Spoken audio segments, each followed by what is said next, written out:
Erika Kirk lied about not dating 5 years before she met Charlie Kirk, even though we all know now she was dating a guy named Cabot Phillips who works at Turning Point USA. Do you remember how Trump was going to drain the swamp? She got a butterfly tat on the back of a you-know-where. I laid her lie. So it looks like Erika Kirk's web of lies may have finally come crashing down. Reports claim that her ex-boyfriend allegedly leaked explicit photos of the two of them together, and the fallout could cost her everything she worked for, including her role as CEO of TPUSA and the reputation she carefully built. But the real shock in this situation is the growing speculation surrounding when those photos were actually taken. According to rumors circulating on underground social media forums, some of the images may date back to the time when Erika was still married to Charlie. If that turns out to be true, it raises serious questions about the story Erika has told for years about her marriage and how she supposedly met Charlie. Because the question people are asking now is simple. If she was willing to lie to Charlie's face so many times, what else might she have been lying about since his death? Everyone's praising Erika Kirk's memorial speech like it was brave, but when you actually start looking into her, it gets dark fast. And I stand on what I said. It seemed more like a rally than a memorial. For years, Erika worked hard to present herself as a devoted, faith-driven woman who met the love of her life, married him, and chose to build a quiet family life. That was the image she carefully promoted to the public.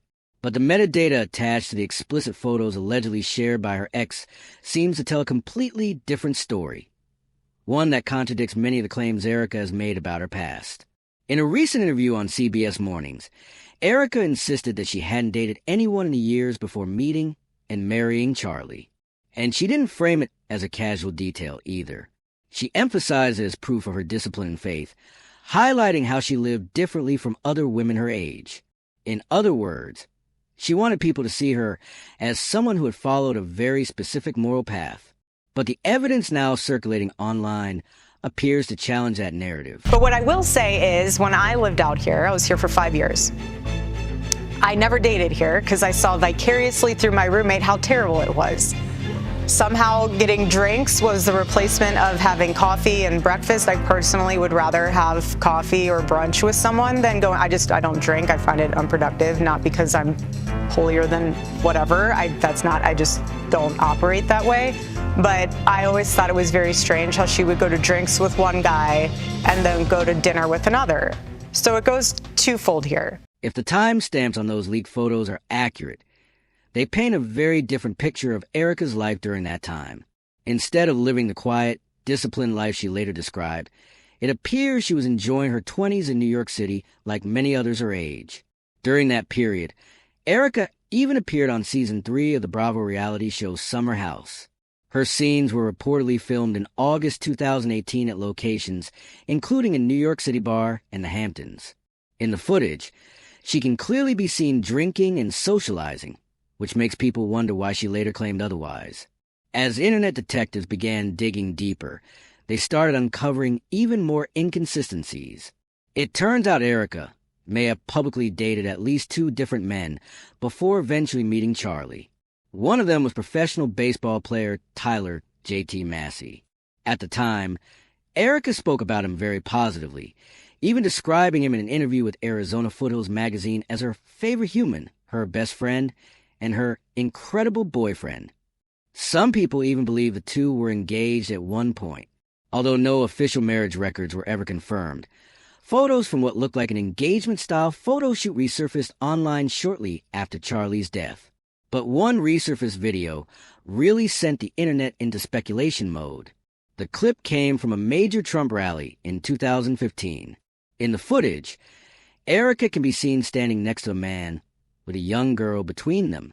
As viewers began analyzing the video, some started speculating that the child might have been Erika and J.T. Massey's daughter because of how strongly she resembled him. And that's where things get even more complicated. In that same video frame, another familiar face appears in the background. Tyler Bohr, the very person who would later introduce Erika to Charlie and who now happens to be a leading figure inside TPUSA. That discovery raised a wave of questions. Why would Erika try to erase this chapter of her past?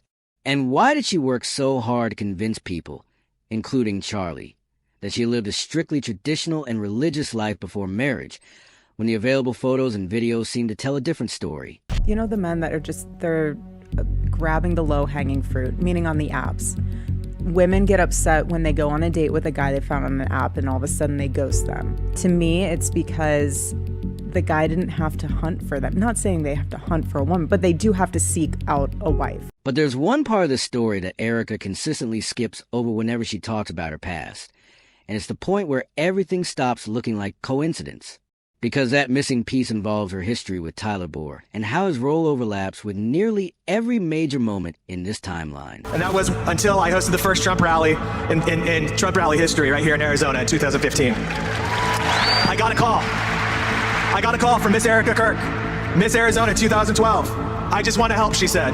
So naturally, I put her right behind the president at that. As many people know, Tyler Bohr stepped into the role of COO at TPUSA in 2017. Not long after that, he reportedly arranged what was supposed to be a professional job interview between Erika and Charlie. But somehow, that interview quickly turned into their first date. The problem is that, according to the timeline now being examined online, Erika wasn't single at that time, and she wasn't living the quiet, relationship-free life she later described. Instead, she was reportedly in an active relationship with Cat Phillips. This detail became difficult to ignore once people started comparing timelines rather than relying on Erika's public statements. Cat wasn't just some random ex, either. At the same time Charlie was publicly clashing with political commentator Ben Shapiro over alleged donor pressure and internal politics, Cat Phillips was working directly under Shapiro as a senior editor at the Daily Wire, placing him right in the middle of the same political circles Charlie claimed were targeting him. And that connection alone raised eyebrows. But it didn't stop there. An old tweet from Cat resurfaced, showing him and Erika on a painting date in September 2017. The caption read, "Yes, we're that couple that takes painting lessons together." That single post casually confirmed they were dating at the exact time Erika later described her life as quiet, disciplined, and free from relationships. Even more awkward, photos from the same time period show Cat and Charlie socializing, playing basketball together and appearing in the same circles. That detail makes Erika's claim that she randomly met Charlie later seem much harder to believe. And once people noticed that overlap, the speculation intensified. Because if Erika was dating Cat while being introduced to Charlie through Bohr, then the timeline of when those alleged photos were taken suddenly becomes much clearer. And when you consider that the photos didn't surface until after Charlie's death, when Erika was finally facing more scrutiny, the timing starts to look less like coincidence